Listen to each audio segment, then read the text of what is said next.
इथे बघा आपली रामफळ रबडी तयार झालेली आहे आणि आपण ही सगळी नॅचरल पद्धतीने बनवलेली आहे। यात साखर वगैरे काय वापरलेलं नाही। तर तुम्हाला जर का ही रेसिपी आवडली तर तुम्ही पण नक्कीच बनवून बघा आणि चला तर या मग खायला। तर इथे बघा आपण रामफळ घेतलेलं आहे आणि आज आपण रामफळाची रबडी बनवणार आहे। तर हे छान असं झाडावरच पिकलेलं रामफळ आहे आणि त्यासाठी आपण इथे बघा दूध घेतलेलं आहे आणि आपण साखर नाही घालणार, त्यामध्ये आपण मध घालणार आहे थोड्याशा गोडव्यासाठी।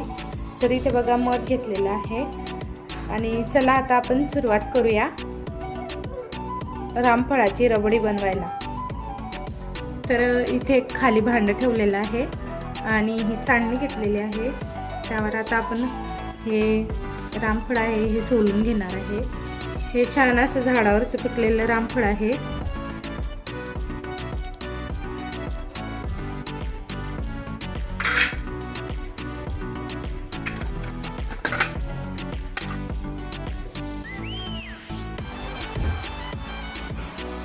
तर बघू शकता किती छान असं पिकलेलं आहे। आपण त्याचा हा गर सगळा असा पूर्ण काढून घेणार आहे।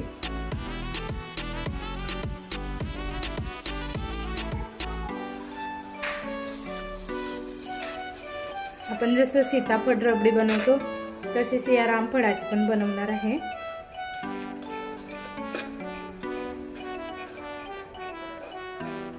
छान असं मॅश करून घ्यायचं, त्याच्या बी काढून घ्यायच्या।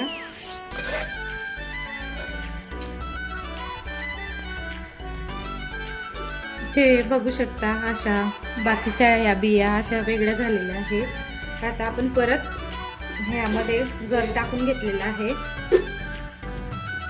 आणि परत आपण ह्याचा असा हा गर काढून घेणार आहे। तर इथे बघा ह्या रामफळामधनं एवढे बी आणि हे थोडीशी अशी साल निघालेली आहे आणि खूप असा भरपूर असा गर त्याचा खाली निघालेला आहे। बघू शकता तुम्ही किती छान असा गर निघालेला आहे। तर चला आपण आता ह्यात दूध घालूया। तर इथे बघा असा गर ह्याचा निघालेला आहे रामफळाचा। तर आपण आता ह्यात दूध घालूया।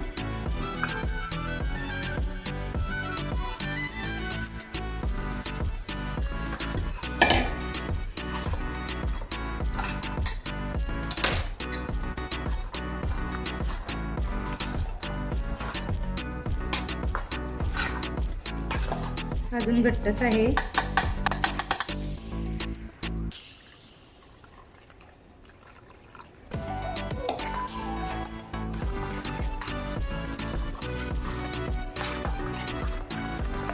तर आपण ह्याला मस्त असं मिक्स करून घेऊया।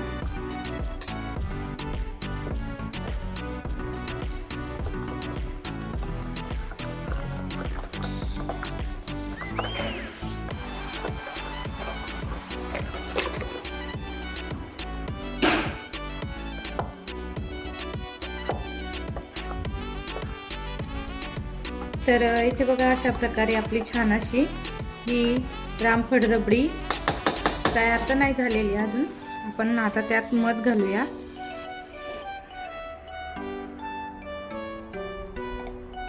थोडं गोडसाठी आपण ह्यात मध घालणार आहे। तर हे बघा आपण यात साखर वगैरे काहीच वापरलेलं नाही। दूध, रामफळ आणि मध असं आपण हे मिक्स करून ही छान अशी रामफळ रबडी तयार केलेली आहे। तर तुम्हाला जर का ही रेसिपी आवडली तर तुम्ही पण नक्कीच करून बघा। तर इथे बघा आपली इथे रामफळ रबडी तयार झालेली आहे।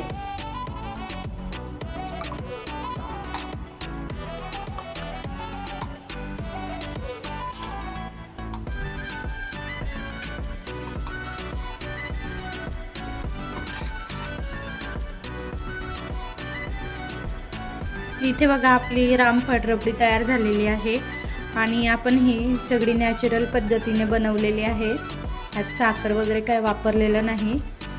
तर तुम्हाला जर का ही रेसिपी आवडली तर तुम्ही पण नक्कीच बनवून बघा. आणि चला तर या मग खायला.